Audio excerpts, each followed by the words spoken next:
Hello dear friends, उम्मीद करता हूँ आप सभी खैरियत होंगे। दोस्तों, इस वीडियो में हम देखेंगे कंट्रीज एंड देयर निकनेम्स। तो चलिए स्टार्ट करते हैं क्वेश्चन नंबर 1 से। क्वेश्चन नंबर 1 आपकी स्क्रीन पे है, what is the nickname of Cuba. याद रखना दोस्तों, इस वीडियो में आपको कोई भी ऑप्शन नहीं देखने को मिलेगी, सिर्फ आपको गेस करना है। आपके पास 3 सेकंड हो गए गेस करने के लिए, उसके बाद यहाँ पर जो है डिस्प्ले हो जाएगा आंसर। निकनेम ऑफ क्यूबा आपको बताना है, बहुत ही इजी है। तो चलिए देखते हैं। निकनेम ऑफ क्यूबा है sugar bowl of the world, इसे कहते हैं। अब sugar bowl of the world क्यों कहते हैं क्यूबा को? क्योंकि यहाँ पर बहुत, अगर आप हिस्टोरिकल रिकॉर्ड देखोगे तो बहुत बहुत शुगर निकलता है। लीडिंग प्रोड्यूसर है ये शुगर पूरे दुनिया का, तो इसलिए इसको sugar bowl of the world कहते हैं। तो चलिए नेक्स्ट इंपॉर्टेंट है, देखते हैं क्या है। What is the nickname of Egypt. अब आपको बताना है इजिप्ट का निकनेम। 4 सेकंड है दोस्तों, बहुत ही इंपॉर्टेंट है और आपको पता भी होगा शायद। तो इसका करेक्ट आंसर है गिफ्ट ऑफ द नाइल। इसको गिफ्ट ऑफ द नाइल कहते हैं। ये जो है ना निकनेम है इजिप्ट का। क्यों कहते हैं, यहाँ पर थोड़ा सा मैंने लिख दिया है, क्योंकि यहाँ पर जो इजिप्टियन सिविलाइजेशन है वो शुरुआत हो गई थी, क्योंकि नाइल रिवर का बहुत ही इंपॉर्टेंट कंट्रीब्यूशन है वहां पर, तो इसलिए इसको गिफ्ट ऑफ द नाइल कहते हैं। ओके, क्वेश्चन नंबर 3 है निकनेम ऑफ फिनलैंड। अब फिनलैंड का निकनेम आपको बताना है, गैस कीजिए। अगर आपने एक बार भी लाइफ में पढ़ा होगा तो आपका आंसर यहाँ पर करेक्ट हो जाएगा। तो यहाँ पर जो करेक्ट है वो है लैंड ऑफ 1000 लेक्स। अब ये बहुत ही इंपॉर्टेंट है, फिनलैंड को लैंड ऑफ 1000 लेक्स कहते हैं। इंपॉर्टेंट है, क्यों कहते हैं? क्योंकि यहाँ पर बहुत ज़्यादा लेक्स आपको देखने को मिलेंगे। यहाँ पर एस्टिमेटेड कितने हैं, यहाँ पर काउंट कर लेना। 1 लाख 1.5 लाख से ऊपर हम 1,80,000 के आसपास यहाँ पर लेक्स है। तो नेक्स्ट देखते हैं क्वेश्चन नंबर 4 क्या है, निकनेम ऑफ ऑस्ट्रेलिया। अब दोस्तों आपको बताना है ऑस्ट्रेलिया का निकनेम क्या है। 3 सेकंड है, आपको गेस करना है। तो यहाँ पर करेक्ट आंसर बताता हूं मैं आपको, वो है लैंड ऑफ गोल्डन फ्लीस। अब गोल्डन फ्लीस क्यों कहते हैं, इसे बहुत ही इंपॉर्टेंट है, क्योंकि आपने सुना होगा जो ऑस्ट्रेलिया है ना दोस्तों, यहाँ पर शीप फार्मिंग बहुत ही इंपॉर्टेंट है, और इसी शीप फार्मिंग वजह से यहाँ का जो मेजर, यहाँ की जो इकोनॉमी है वो ग्रो हो गई है, इसीलिए इसे गोल्डन फ्लीस कहते हैं। इंपॉर्टेंट है। उसके बाद है नंबर 5 है निकनेम ऑफ न्यूजीलैंड। न्यूजीलैंड का निकनेम आपको बताना है, इंपॉर्टेंट है। आपके पास 2 सेकंड है दोस्तों। इसका जो आंसर है वो है land of the long white cloud. बहुत इंपॉर्टेंट है। न्यूजीलैंड का निकनेम देखो, कभी कभी एमसीक्यू भी आ सकता है या जनरल नॉलेज के लिए भी इंपॉर्टेंट है, land of long white cloud. अब क्यों कहते हैं इसको, यहाँ पर मैंने लिख दिया है, आप इसको पढ़ सकते हैं। Countries often cloud covered landscape, क्योंकि इसके माउंटेनस रीजन की वजह से इसको ये चीजें कहते हैं। ओके, ये चीजें याद हैं। और उसके बाद है number 6 nickname of Thailand. Nickname आपको थाईलैंड का निकनेम बताना है क्या क्या है। वैसे तो हर कंट्री का निकनेम होता ही जरूर है, तो यहाँ पर आपको बताना है थाईलैंड का लैंड ऑफ व्हाइट एलिफेंट कहते हैं इसको, और लैंड ऑफ स्माइल्स कहते हैं। अब लैंड ऑफ एलिफेंट क्यों कहते हैं, ये इंपॉर्टेंट है, क्योंकि यहाँ पर व्हाइट एलिफेंट बहुत ज़्यादा हुआ करते थे पहले ज़माने में ही। तो यहाँ पर लैंड ऑफ स्माइल्स इसको एम्फाइज करता है, फ्रेंडली वेलकमिंग। यहाँ पर नेचर जो होता है लोगों का काफ़ी फ्रेंडली होता है, तो इसलिए इसको लैंड ऑफ स्माइल्स भी कहते हैं। उसके बाद नंबर 7 आपकी स्क्रीन पे है निकनेम ऑफ बेल्जियम। बेल्जियम का निकनेम क्या है दोस्तों, बहुत ही इंपॉर्टेंट है। देखते हैं क्या है, कॉकपिट ऑफ यूरोप। अब यहाँ पर मैंने लिख दिया है कि इसको कॉकपिट ऑफ यूरोप क्यों कहते हैं दोस्तों, क्योंकि इसकी लोकेशन की वजह से ये सेंटर ऑफ यूरोप में भी है, और इसकी हिस्ट्री जाने तो battle ground during European conflict ये रह चुका है, तो इसलिए इसे कॉकपिट ऑफ यूरोप कहते हैं। ओके, उसके बाद नंबर 8 आपकी स्क्रीन पे है, इंपॉर्टेंट है। Nickname of England. Nickname of England आपको बताना है कौन सा है, गैस कीजिए। यहाँ पर करेक्ट आंसर डिस्प्ले होने वाला है, 2 ही सेकंड होते हैं आपके पास। The land of hope and glory इसको नॉर्मली कहते हैं। तो क्यों कहते हैं, यहाँ पर थोड़ा सा हिस्ट्री है, क्योंकि लैंड ऑफ होप इसे कल्चरल सिग्निफिकेंस, हिस्टोरिकल इंपॉर्टेंस की वजह से इसको ये नाम पड़ा है। उसके बाद है नंबर 9 निकनेम आपको बताना है स्विट्जरलैंड का क्या है, इंपॉर्टेंट है। इसका 2 आंसर है दोस्तों, वो है play ground of Europe, land of milk, land of honey, what ये 2-3 नाम आपको पता होना चाहिए कि स्विट्जरलैंड को प्ले ग्राउंड ऑफ यूरोप कहते हैं। क्यों कहते हैं, क्योंकि यहाँ पर बहुत सारे आउटडोर एक्टिविटीज, लीजर पर्पस के लिए लोग आते हैं, इसलिए इसको प्लेजर ऑफ यूरोप की भी कहते हैं। और हनी और मिल्क के लिए भी बहुत ज़्यादा फेमस है, इसलिए इसको ये कहते हैं। नंबर 10 पे देखते हैं, इंपॉर्टेंट है, nick name of South Africa. South Africa का निक नेम आपको बताना है। 2 सेकंड है आपके पास, अगर नहीं पता है तो ये रहा दोस्तों इसका आंसर, रेनबो नेशन। इसको रेनबो नेशन कहते हैं, इंपॉर्टेंट है।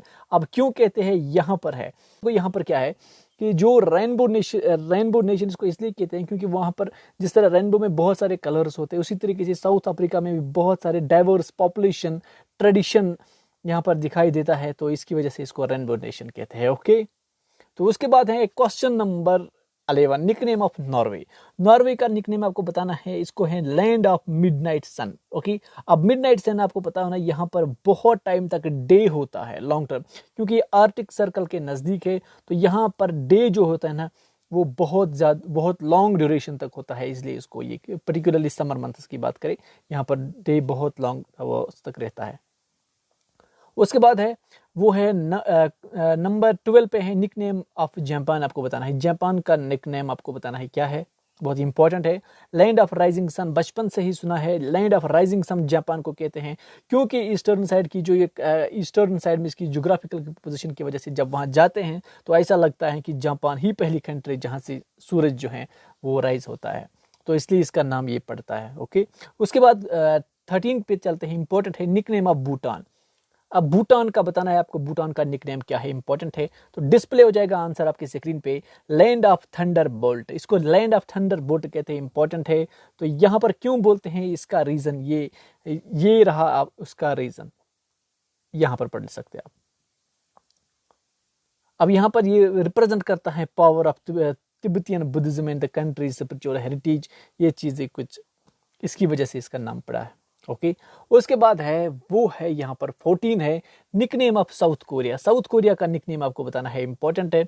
साउथ कोरिया का जो निकनेम है वो है लैंड ऑफ मॉर्निंग काम, यहाँ पर करेक्ट बन जाता है। और क्यों है वो यहाँ पर आप पढ़ सकते हैं, एम्फेसिस द पीसफुल और Sonic nature of country.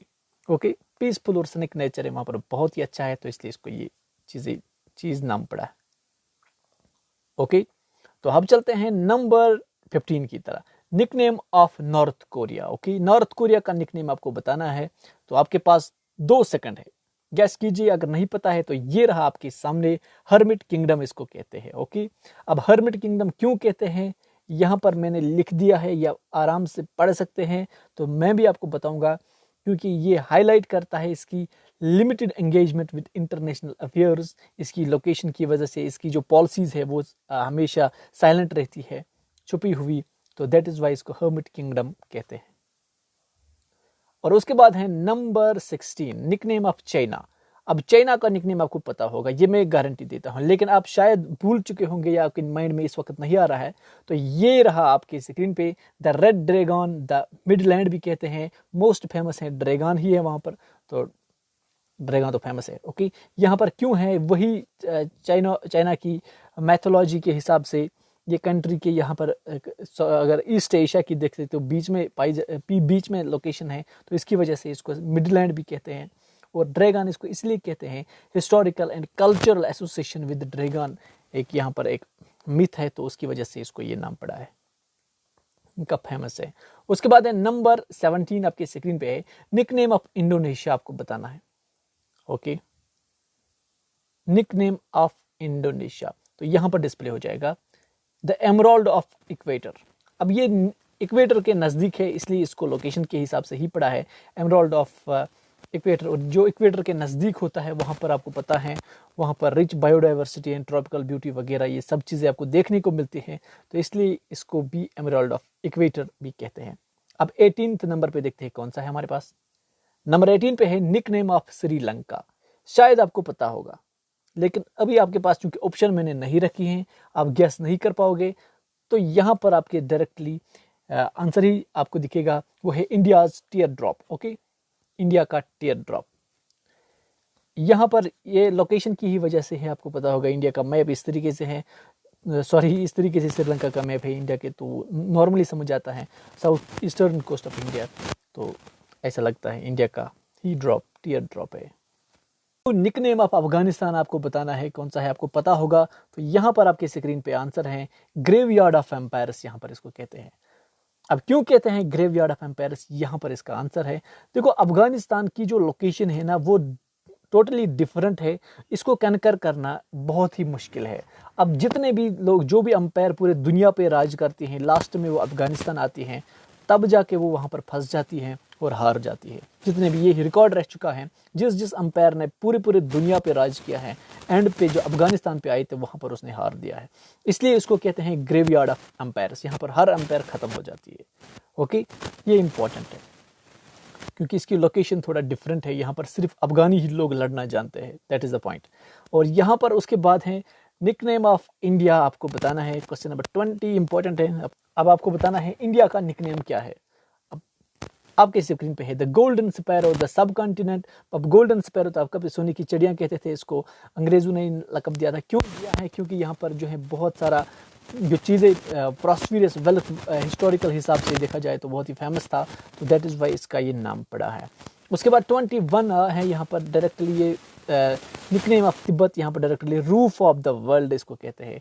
Nickname of Tibet, इसको रूफ ऑफ द वर्ल्ड कहते हैं क्योंकि इसकी हाई लोकेशन, तिब्बत बहुत हाई एलिवेशन पे है, दैट इज़ वाई इसको दुनिया का छत कहा जाता है। ओके,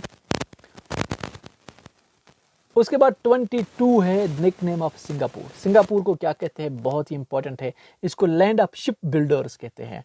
अब शिप बिल्डर्स क्यों कहते हैं इसको? क्योंकि यहाँ पर मेजर शिप हब्स होते थे, बनाते थे, यहाँ पर पुराना इनका कारोबार यही है, तो दैट इज़ वाई इसको ये शिप बिल्डर्स कहते हैं। तो दोस्तों ये थे 22 most important nicknames of countries. अगर आपको वीडियो अच्छा लगे तो लाइक ज़रूर कर देना, साथ में हमारे चैनल को भी सब्सक्राइब कर देना। Thank you for watching dear friends.